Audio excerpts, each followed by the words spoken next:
मस्जिद में जाकर तोड़फोड़ कर रहे हैं। ये याद रखो तुम लोग, ये जो नाटक है तुम लोग कुत्ते के जैसे भगा के मार लेते हैं हम लोग, कुत्ते के जैसे भगा के मारने वाले लोग हैं हम लोग। ऐसे इतना कमजोर मत समझिए हमें। ये जो है महाराष्ट्र सरकार की जो शिंदे एंड फडणवीस, वहां जुडिशियरी इंक्वायरी करना है इमीडिएटली। जय टीपू सुल्तान नमो बुद्धाय। आज इस देश में बहुत सारे इंसिडेंट इलेक्शन के बाद भी हो रहा है। कल परसों बीजेपी कुछ लीडर्स लोग ओपनली धमकी दे रहे थे कि सबके साथ सबके विकास। ऐसा नहीं बोलना, हमारे साथ जो देता उनके साथ हम देंगे, दूसरों के साथ कुछ भी नहीं है कोई भी हो। ये ओपनली बीजेपी का यूपी का जो लीडर है उन लोगों के जो डायरेक्टली प्राइम मिनिस्टर जो लिंक है अमित शाह जी के साथ जो लिंक है, उन लोगों ने ओपनली गुंडागर्दी गुंडे जैसे बात कर रहे थे, वो वायरल भी हो रहे हैं। और एक कल परसों 16th ऑफ दिस मंथ, ये जो महाराष्ट्र के कोल्हापुर ऐसा प्लेस है समानता के लिए और रिजर्वेशन के लिए।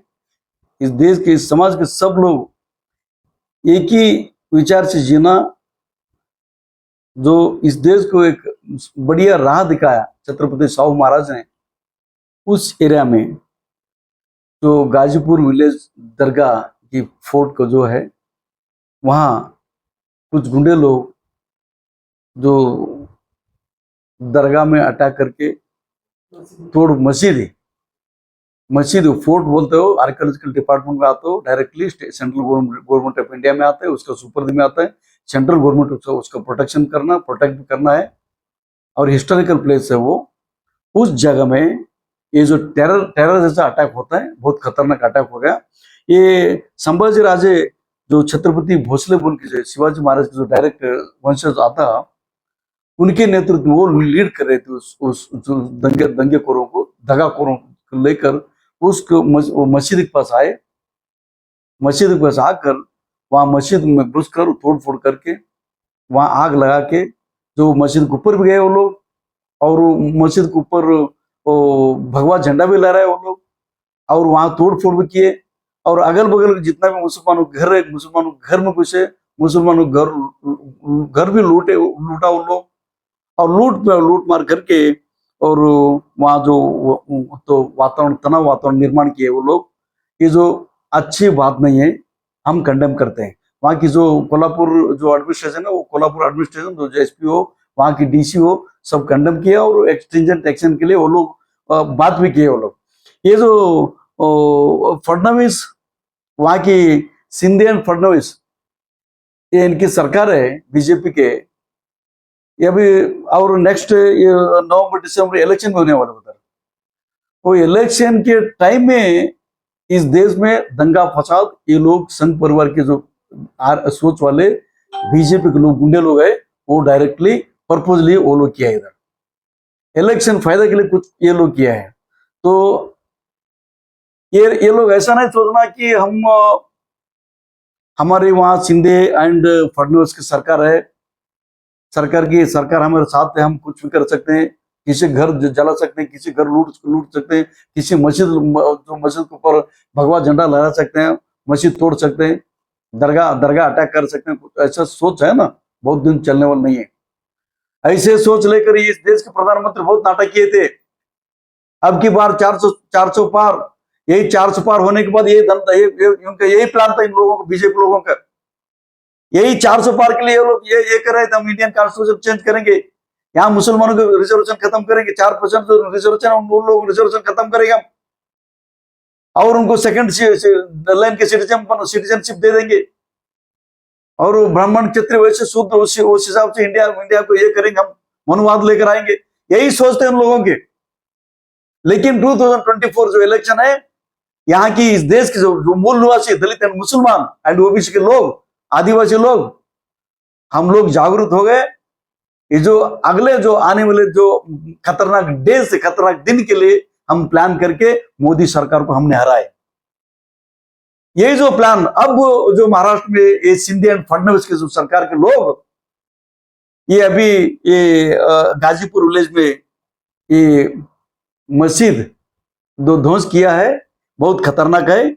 और ये खतरनाक इतना नहीं बोल रहा है अभी, ये टेरर अटैक बोला, टेररिस्ट अटैक। ये जो टेररिस्ट अटैक इस देश में हो रहा है, ये नहीं होना है। और सोचना कि मुसलमान को कोई डर रहा है और उनको कुछ पूछने वाला कोई नहीं है, ये नहीं सोचना। इस देश के जो गुंडे लोग, इस देश के मनवादी लोग, इस देश के बीजेपी के जो ये है ना सरकार चलाने वाले लोग, हमें इतना कमजोर मत समझो। नावेन न हम जो कैयाग बांगड़ी कैयाग बड़े कुंदी, ये तुम लोगों के तमाश देखने के लिए नहीं बैठे हम लोग। ये याद रखो तुम लोग, ये मास्क ये जो मस्जिद तोड़ने के लिए तुम आए थे, उधर आग लगाए उन लोग आए ले, तुमने क्या किया? कुल्हाड़ लेकर आए, राड लेकर आए तुम लोग, और लाठी लेकर आए तुम लोग। किसको मारने के लेकर आए थे? किसको मारने के लेकर आए थे तुम लोग? ऐसा हमें कमजोर मत समझो, कमजोर मत समझो। हम कमजोर नहीं है, हम देश का रक्षा करने वाले लोग हैं। हमारे देश में तोड़फोड़ नहीं होना है, हमारे देश के लॉ एंड ऑर्डर को डैमेज नहीं होना है। हमारे तो इंडियन कॉन्स्टिट्यूशन रक्षा करने वाले लोग हम हैं। इंडियन कॉन्स्टिट्यूशन जो रूल्स एंड रेगुलेशन वायलेशन नहीं होना है। इस देश के सभी लोग हमारे साथ, हम भाई बंधु बनकर रहना है बोल के हम चुप हो रहे हैं, नहीं तो कब का ये जो नाटक है तुम लोग कुत्ते के जैसे भगा के मार डालते हैं हम लोग, कुत्ते के जैसे भगा के मारने वाले लोग हैं हम लोग। ऐसे इतना कमजोर मत समझिए हमें। ये जो है महाराष्ट्र सरकार की जो शिंदे एंड फडणवीस, वहां जुडिशियरी इंक्वायरी करना अभी इमीडिएटली। और जो भी गुंडे लोग है, ये जो संभाजी राजे, संभाजी राजे, ये छत्रपति भोसले शिवाजी महाराज के जो वंशज थे, और वहां बोलते कि जय भवानी, जय शिवाजी, जय श्री राम। ये जय भवानी ऐसे बोले थे, किसी घर लूटने के लिए बोली थी, वो किसी की मस्जिद में घुसने के लिए बोली थी जय भवानी। शिवाजी महाराज, क्या तुम लोग शिवाजी महाराज का इतिहास मालूम है?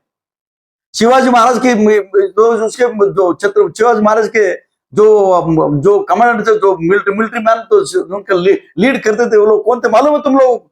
शिवाजी महाराज के बॉडीगार्ड लोग कौन थे मालूम है तुम लोगों को? जय भवानी, जय शिवाजी, जय श्री राम। ये श्री राम श्री राम श्री राम, ये श्री राम बोलते मुंह में मट्टी होगी तुम लोग, सत्यानाश होगा तुम लोग 2024 इलेक्शन में। तो मैं अपील करता हूं यहाँ की सब देश के सब पूरे दलित, मुसलमान और ओबीसी एंड जो आदिवासी लोग भाई लोग हैं, ये जो सवर्ण लोग इलेक्शन के टाइम में ये जो नाटक करते हैं लोग, इस नाटक का समझना चाहिए। हमें यूनाइटेड में होना है। 2024 में जैसे यूनाइट हो गए थे, एक हो गए थे। ये जो विध्वंसकारी शक्ति जो 26 दिसंबर जो बाबरी मस्जिद ध्वंस किए थे लोग, वही प्लान से हिसाब से ये लोग कर रहे हैं। वो उसका जो प्लान वो तोड़ने के लिए हम एक होना है, और भी जागरूक होना है, और भी यूनाइट होना है, और भी इन लोगों के, इन गद्दारों के साथ संघर्ष भी करना है हमें, लॉ एंड ऑर्डर मेंटेन भी करना है हमें। तो हम या दलित सेने ये कर्नाटक दो इसको खंडन करते हैं हम। ये ठीक बात नहीं हो गए। जो बाबा साहेब अम्बेडकर जिस एरिया में पैदा हो गए थे, छत्रपति शाहू महाराज जिस एरिया में राज किए थे, संत गाड़गे बाबा जिस ये किए थे, बहुत सारे देश क्रांतिकारी इंडिपेंडेंट के लिए लड़ाई किए थे, उस जगह पर ये जो खतरनाक देशद्रोही लोग, समाजघातक शक्ति वहां पैदा हो गए हैं। वो समाजघातक शक्ति को ये जो बर्बाद करने के लिए तो हम पूरा तैयार होना है, हम और एक होना है बोल के मैं सबसे अपील करता हूँ। ये जो छोटे मोटे जो होता है अभी, इसके लिए हम भी तैयार करना। ये 24 नवंबर दिसंबर में महाराष्ट्र में जो इलेक्शन शुरू होता, ये महाराष्ट्र इलेक्शन में ऐसा सबक सिखाना है हम इन लोगों को, जिंदगी भर याद रखना। जय भीम, जय टीपू सुल्तान। अस्सलाम वालेकुम, जय भीम, जय Tipu Sultan. So called leaders को शर्म आनी चाहिए, क्योंकि जिस तरीके से कोल्हापुर में एक मस्जिद में घुसकर तोड़फोड़ कर जलाया गया, और कुरान मस्जिद को जलाया गया, और कुरान मस्जिद की बेहुरमती की गई, मैं सो कॉल्ड लीडर से पूछना चाहता हूं, छोटी मोटी सियासत के लिए ये जो हिंदू मुस्लिम का झगड़ा चल रहा है और जो जाने अनजाने में नासमझ होकर मस्जिद में जाकर तोड़फोड़ कर रहे हैं जय श्री राम बोलकर, मैं उनसे पूछना चाहता हूं, क्या आप लोग ये जो कर रहे हो ये श्री राम ने बताया है? क्योंकि कहीं ना कहीं नाम खराब करने का स्लोगन लगाकर आप लोग ये काम कर रहे हो। और वहां की जो सरकार है, सरकार को शर्म आनी चाहिए। राजनीति जो सियासत कर रहे हैं, जातिवाद जो सियासत कर रहे हैं, इनको अगर मुंह तोड़ जवाब देना है तो वहां की अवाम, वहां के तमाम सेकुलर लोग जो दलित मुस्लिम ओबीसी हमारे भाई मिलकर उनको सबक सिखाना है। जैसे कि 6 दिसंबर में मस्जिद को शहीद किया गया था, कहीं ना कहीं फिर एक बार यह दोहराया जा रहा है और घरों में घुसकर उनके सोना चांदी पैसे को लूटा जा रहा है। कहीं ना कहीं ये राम के नाम पर दंगा फैलाने की कोशिश की जा रही है, लूटमार हो रही है। तो मैं फिर एक बार वहां के हुकूमत से अपील करता हूं, इसके ऊपर सख्त से सख्त कार्रवाई होनी चाहिए और इनको सलाखों के पीछे भेजना बहुत जरूरी है। जय भीम, जय टीपू सुल्तान।